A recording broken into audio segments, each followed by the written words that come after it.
As I often do. I sent you guys an email probably an hour ago or so. If you please open that up.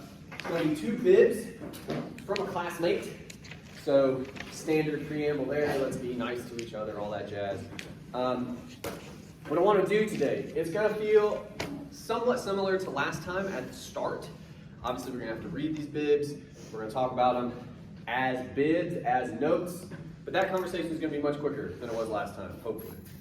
Mainly what I want to do today, this is that class where we bridge the paper preparing process and the paper writing process. Today, we're going to talk about introduction because this paper is a little bit weird compared to the other ones we've done. It's a little bit weird compared to the other ones we've done.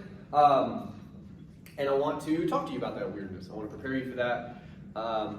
Time permitting, I'm going to let you write a little bit at the end of class. And then maybe we'll get out just a smidge early. Oh, that'd be perfect. What happened? That'd be perfect. Sure, okay. Outstanding. All right, so the 2 bibs you have, they're about a gentleman named John Rocker. He was a relief pitcher for the Braves when I was a child. You may or may not have heard of him. You're going to hear a lot about him in that first bib. If you haven't heard of him, you will know some things about him here in a minute. What I want you to do, your directives. Read over these bibs, okay? Shouldn't take but a couple minutes. What we're mainly concerned with, if you remember last time, the evidence. So you're gonna get some background information, which you will need, okay? But primarily, our concern is, what evidence do they pull? And to the best of your knowledge, do they do a good job with it? What do you think about it? Questions like that. So take a couple minutes, read over these bibs. We're gonna talk. 2 bibs. Let's talk about the first one first. This one is all about Rocker and what he said, which, again, to start with, I think we all agree, pretty fucked up. Pretty fucked up thing to say. Especially in an interview. Like a lot of what you guys are writing about, a person like tweeted a thing that was probably not the greatest idea, or they get overheard saying, but this is like a formal interview. I know you're gonna publish this. Make sure you write this down. Like that was a hell of a thing to say. And granted, I don't remember the year of the interview. Late 90s, early 2000s. It was 20 years ago, basically. Which is a minute. 1998. Many of you were not alive then. I was a child. I was 12. So, I remember it pretty well. But the point I make there, number one, we got to be careful with sources like this. And I talked to you guys way at the start, but I want to review it now. A source like this can be helpful because we need to know what happened, right?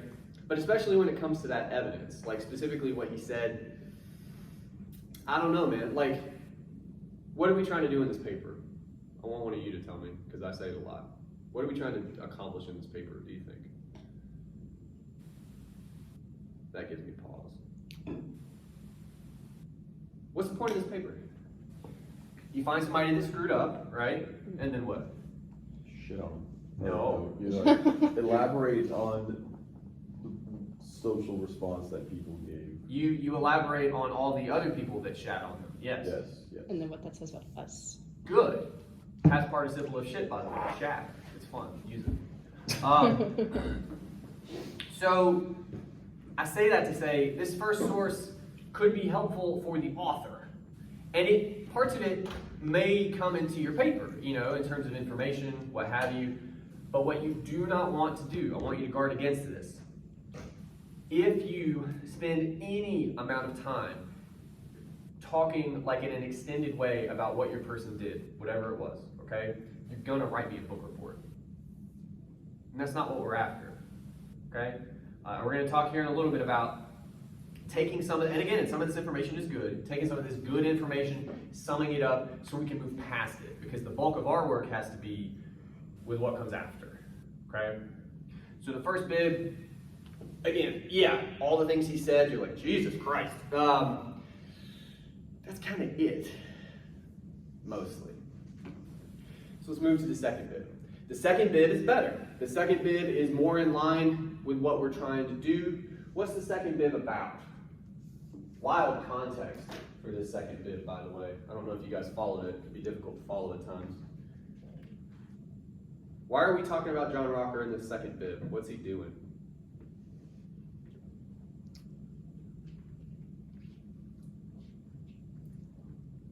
Oh, dear God. All right. He's on a show. What show was it? Survivor. He was on fucking like Celebrity Survivor or something. Yeah. What a wild world we live in. Just what a crazy place we live in. Anyway, okay.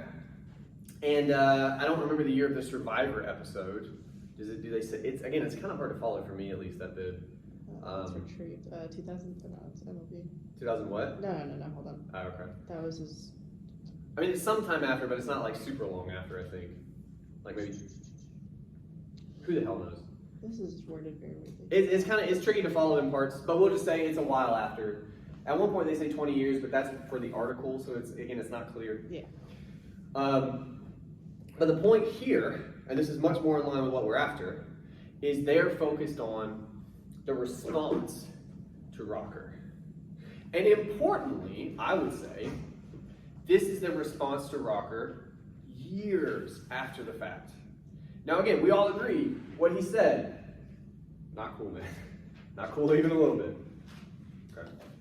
But it has been a long time. The quotations we pull, they're there at the bottom. The author of the article says, the former Braves pitcher, for lack of a better word, was an asshole. I wish we had better context for that quotation. All I can think they mean is like on the show, I guess. Again, I don't know. But what does the student say about that quotation? Let's start there. It was very impactful. Is that all they say? It's Let me use my memory. such a small line has such a huge impact. Yeah. But then they talk about the impact after that. Made more than 20 years after the interview. Supports how Rocker is still seen by the public. So what's their point after that? They make a point. They're making an argument. How we hold famous people to a higher standard and pay close attention to what they say. Oh, yeah. Let's talk about the quotation. I feel like that's a misstep. To sum him up in a word, I'm paraphrasing a little bit, he was an asshole. And they start by talking about his reputation and how it's stuck to him, right? What about that? How do you get that from that quotation? Again, we say this all the time. We quote for language, we don't quote for ideas. Talk to me about the language in that quotation. What's the most significant language in that quotation? This is the easiest question I've asked you all semester. Asshole. Asshole. If you're going to sum somebody up in a word, and that's the word, it's significant. Why? Why is that significant? I feel like for most people, it takes a while to get to that point where, like, Yeah. somebody's an asshole. Why? Let's stay there for a second. Why would you say it takes a while to? Well, I mean, you don't just assume people are assholes. I mean, maybe, but like, you don't. Traditionally, usually. Most people don't assume somebody's an asshole like right off the bat. Like with a few. Yeah. Very. You give people benefit of the doubt. Yeah. They almost like you have to earn it or something. You got to work your way to asshole status. Because it's kind of it's a synonym for jerk, right? Yeah. That's a jerk. But we all understand that's a different register. Derek's a jerk. Derek's an asshole. It's different. I saw Derek kick a dog, right? Like that asshole. See what I'm saying? Different. So their point, I think their initial point is a good one, but to me, some of you do this, you're so worried about a potential thesis that you're always trying to just make one happen. Stay with the evidence. What does the evidence give you? They talk about reputation to start with. And that reputation is asshole. Now what we just said about that is, we'll start with their initial claim that his reputation has stuck, right? Which seems true in this case, okay? But now we're going to say what that reputation is.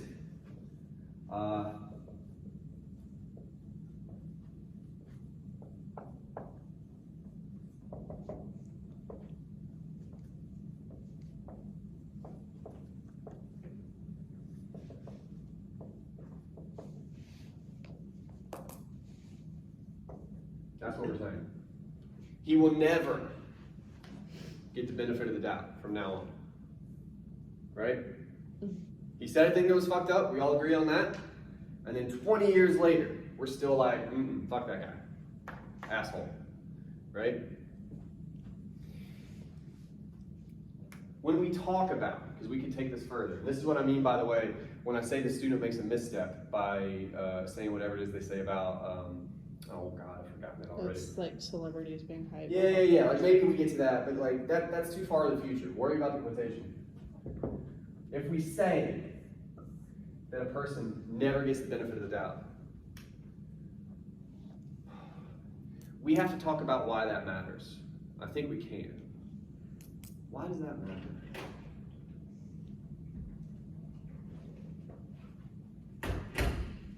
To use a topical example, I often give late students the benefit of the doubt. I assume that you had some shit going on. Now, that shit could have been you just woke up late or something. I don't know. But it could also be you got shit happen. Cars malfunction, things occur. I give you the benefit of the doubt. Why? What does it mean to do that for somebody? When you don't have much information, all I know is he walked in the door Being fairly considerate. late. What's up? So you're being considerate. Of what? Now this is important. What are we, when you say you're being considerate, you're saying you consider, that's the verb, right? You say you're being thoughtful. What am I thinking about? What am I trying to appreciate about this? Coming to class, Huh? like them coming to class in general. No. When you say you give someone the benefit of the doubt, you're appreciating something about them. And this is something you've never considered, right? So we got to talk about it. What are you appreciating about a person when you give them the benefit of the doubt? The effort. Huh? Effort. Things keep happening when you're talking. What? Effort. Maybe kind of. There's a bigger idea here. There's a bigger idea in play. Yeah, what's up? Their humanity. That they're a person, and humans are complicated, and maybe effort's involved, or but there's a whole. Think about this for 1 second. You know, if you're ever. My bad. I just held in a scream. I'm sorry. It's not your fault. It is not your fault. Yeah, it is, because No. This is what you don't know. Like 2 or 3 things happened before you came in. Oh. You were just the exclamation point. Yeah, you're. Ow. Yeah, so it's all good. And funny enough, we were just talking about benefit of the doubt. So you came at a good time. If you're ever forced to recognize it about your own life, it can get pretty complicated. Yeah? At any given moment. Shit can pop off and like you're involved in some things immediately. What we almost never consider is that everybody's life is like that. All the time. When you give someone the benefit of the doubt, that's what you're doing. You're going, I don't know everything about your day or what you're doing. Or David Packman, when he talks about the person that tried to get him fired, some of you pointed this out in your papers, that he says, maybe she was having like the worst day of her life. That's benefit of the doubt. That's him going, I don't know her, I don't know anything about her. Does he say like maybe her dog died? He says something like that. Yeah. That's going, yeah, people are complicated. Stuff happens. So you just kind of go, I don't know everything about you. Because you're a person. I'm appreciating the fact that you're a complicated person just like me. So what we're saying here, if he never gets the benefit of the doubt, is from here on, he's never viewed as what? A person. Person. He's dehumanized. They say it in the quotation. Sum him up in a word. That one. Might that be right? Maybe. Not a lot in these bibs comes through to say like he's not an asshole, to be totally honest. But if your immediate sort of idea of a person, never met him, you meet him, you shake hands, you go, you're an asshole. You're no longer seeing them as a human being. You're not allowing for the possibility. That's a body paragraph, because that's an important thing to say about how we view these folks, given our response. You see what I'm saying? But as soon as we try to dive into thesis territory with this big idea, all this gets lost. We're no longer talking about the quotation, right? Stick to the evidence. I'm telling you. Okay? Second quotation. So Rocker himself, right? Talking to, I think, somebody on the show. Does anybody know that? Again, I'm not sure who Natalie Anderson is. I don't know. It's hard to follow. But somebody brings up what he did, right? He says, if you were a man, I'd knock your teeth out, take all that stuff down and let's fight. Oh, maybe it's a tweet. I don't know. What does the student say about that? We get less analysis here. So we probably have a little more work to do. But what do we say about that? Because I think we could use it. This is years after, right? Somebody brings up these really messed up things he said. He says, I'll knock your teeth out if you were a guy, blah, blah, blah. What do we say about it?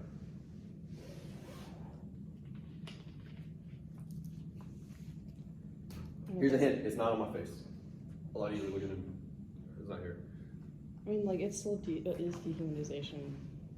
It's like, it's almost like, because, like, you said there's a tweet, yeah.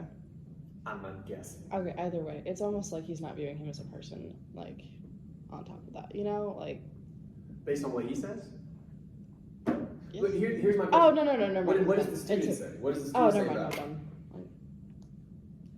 Give me a minute. It's only like 2 or 3 sentences. He basically said that, or whoever said that they, like, why would you say something else like this when you Yeah. said something before? Like, hadn't you learned your lesson? Good. Now, my question is, does it sound like the kind of argument we're trying to make, or does it sound like something else? Here's a hint, it sounds like something else. What is it? Those couple sentences. This is a trap you guys can fall into in this paper. It's part of the reason I chose this. This is important. This student is not the only one who's done this. Those 2-3 sentences after what Rocker says here, what are they doing? They're not really making an argument, they're doing something else. Summarizing? Huh? Summarizing? Nah, it's not a summary. It's like an They're adding information. What's up? Is that like an opinion? They're responding to it. You see what I'm saying? The kinds of responses we're trying to talk about in the paper, they're doing it here. They're reading what he said, which again, kind of a wild thing to say, you know? And they're going, Jesus Christ, like, basically. That's not what we're doing in the paper. And I understand it can happen. It is a real trap in this paper. Most of you choose a thing that you heard about before, or you've read about since we started the paper, you're trying to figure out what you're going to write about, and you're like, oh my God, you have a reaction yourself. That's fine. That means you're interested. That can help. The danger with writing about something you're interested in is you can just talk to me about why you're interested in it. That's not what we're doing, okay? So you have to guard against that. In this particular case, everything they say about that quotation, short as it is, doesn't really work, right? It's not really what we're after. But we can think about their response to probably pretty accurately gauge the response to what Rocker said, if you follow my meaning there. All of this boils down to this guy seems to say things he ought not, right? And then you get people years later who hit him with that, like, you said some shit you should not have said. And they don't probably say it like that, right? And again, we respond with, I can't believe he hasn't learned his lesson. What an asshole. I'm gonna play devil's advocate for just a minute. I like doing that. He could be an asshole.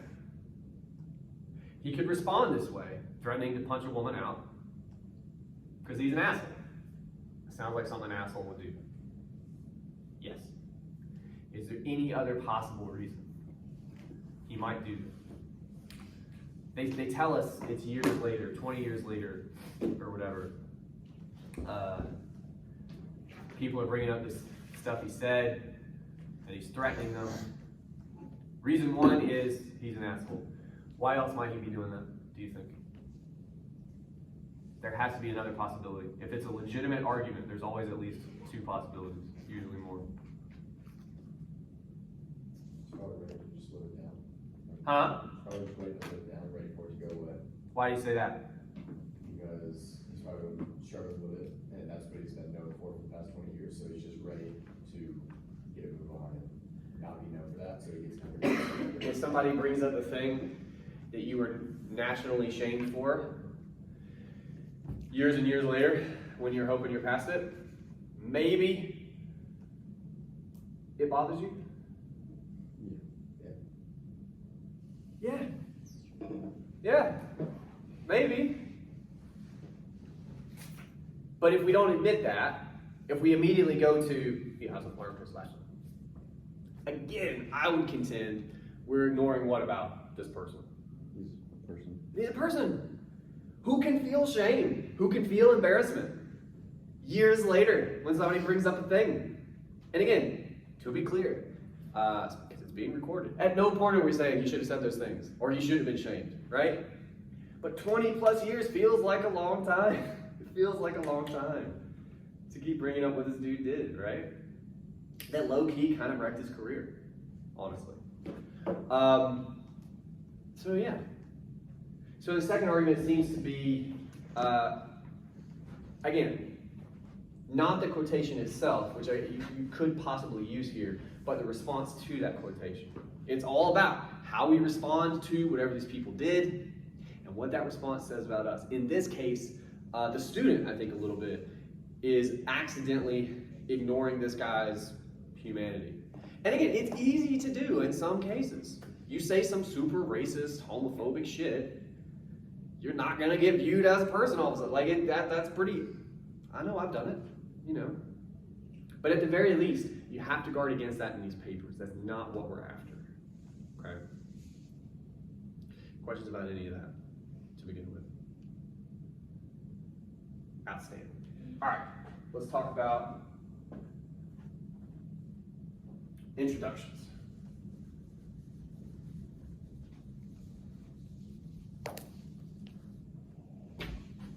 Ooh, and I like to teach you guys things.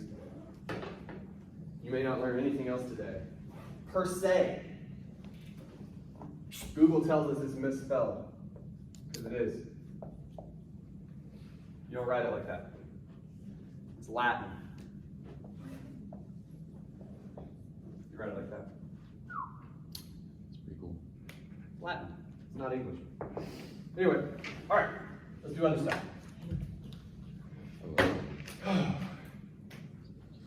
Introductions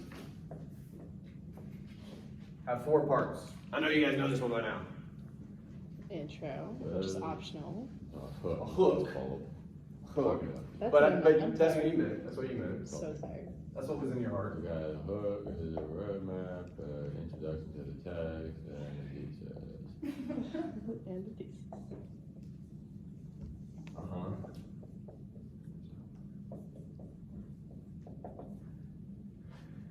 Let's run down very quickly what these are meant to do before we change them just a little bit. Oh God. I know, You're gonna change them in the last little. just a little bit. The hook is where you hook the reader in. An interesting fact, a rhetorical question. You guys were trying those on in the second paper, which I appreciate. You're not good at them. That's okay. I'm being real with you. That's how you get better as you practice. But some of your rhetorical questions are pretty hilarious. Like they're just super specific. They're so specific. It's like, that's not how rhetorical questions work.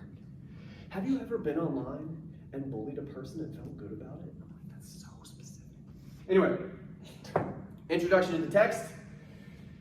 What's our text in this case, do you think? It's weird, right? Like with the John Rocker example, what's our text? Do you think?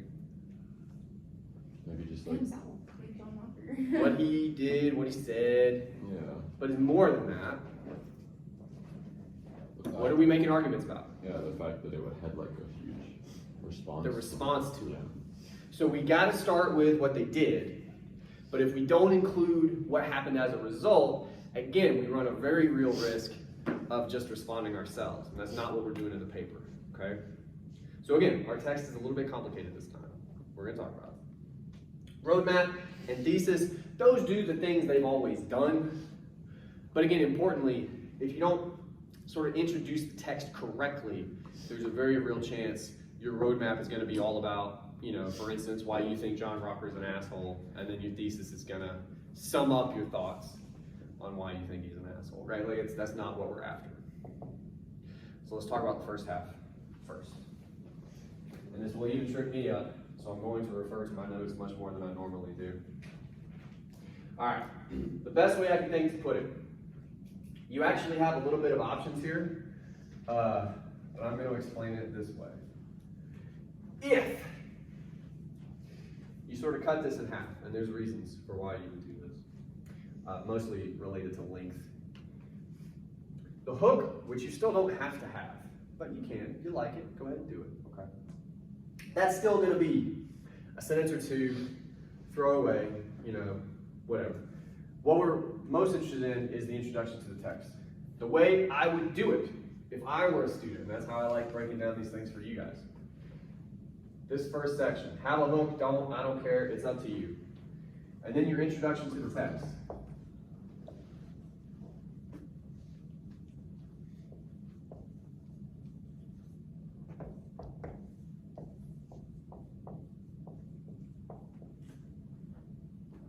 Two to three sentences for what happened, 2 to 3 sentences for the response. Okay? So we can do this real quick, it'll be fun. In 1998, I believe you said it was, Major League pitcher John Rocker, at the height of his career, said some very unfortunate comments in an interview, period. These comments, punctuated by such incendiary remarks as, and then you would just quote some really choice fragments. I believe he uses queers, right? And he says, talks about people from Beirut, and you got a nice menu is what I'm saying, with you know. But that'd be your second sentence. Boom. You can do that in 2 sentences. Because at that point, you've told us who the guy is, and a little bit about why he's famous. And then your second sentence is, here's the thing he ought not have done. Okay. And then 2 to 3 sentences on what happened. In this particular case, you know, the first sentence could be something like, they say in one of the bibs, he was suspended for 14 games, I guess. So apart from a formal suspension, comma, Rocker met with severe public backlash, period. Now we got 2 more sentences to work with. I don't know. Not only did he meet with backlash then, but it continued for 20 odd years. It follows him to this day. You could go longer than that if you want. Those are very short sentences. But that's what we're after. Okay? And the reason I'm telling you that you don't have to, but you can break it off here, is because if you don't, in some cases, your introductory paragraph is going to be fucking gigantic, okay? Given how much longer this section is than normal. So what you might do is just write it and see what happens, and then depending on whether or not it looks monstrous, I'm telling you, you can pretty much break it right there if you want, okay? You don't have to, but you can. So some of your papers basically will have an introductory section composed of 2 paragraphs as opposed to an introductory paragraph. Does that make sense? At this stage, any questions about any of this? Well, then what was the The roadmap, again, what we're after in the paper is, what is our argument going to be about the response, right? And there is no shade to this comment. You missed some of it because you came in a little bit late. We talked about the first quotation in the second bib. The person writing the article basically says, if you could sum Rocker up in a word, it would be asshole, right? And we spent some time talking about how that is a great summation of the response to what he said. You had a bunch of people seeing what he said, and they're going, well, that guy's an asshole. Okay. And we dug into the quotation, we talked about the language. Basically, you're limiting him to that term. You're no longer giving him the because the article itself is 20 years later. So like it's followed him this long, that could be part of our argument. And all that is to say, he no longer gets the benefit of the doubt. That's the idea we came to. If you just look at a person, 20 years after they did a thing, whatever it was, and you're like, asshole, you eliminated the benefit of the doubt for that person. And then I kind of pulled it out of you guys. That really means we've dehumanized them. We don't view them as a person anymore, right? That's an argument. That's a body paragraph. And just like all your other papers, that one argument in that body paragraph should appear in your roadmap. So that's how the roadmap and the thesis are still going to work exactly the same. The problem will be you can't really do these very well without most of your paper, right? You gotta kind of go do that first. So what you might also do, depending on what stage of the process you're in, for today, for instance, because I'm about to let you write. I think many of you, from what I've seen, are in a really good place to do this part. Do that. Do it at the top of your paper, 2 to 3 sentences, what happened, 2 to 3 sentences, the response, make that magic happen. Okay, you can all do that in 5 minutes. After that, you probably want to put this away for a little bit. If you want to take a swing, do it. But again, I wouldn't do this without having some body paragraphs under my belt. Go and start the body of the paper. What evidence are you going to focus on in each body paragraph, just like we do with every paper? Are you going to dig into language if it's a quotation? If you have some other kind of evidence, how are you planning on talking about it? Do that work, and then you can come back to this, okay? That would be my strategy, personally. Does that make sense? Enough? Before I force you to write, does anyone else have any other questions about any of this? I just want to reiterate, because I see a couple people looking confused. I want to be very clear, or as clear as I can be.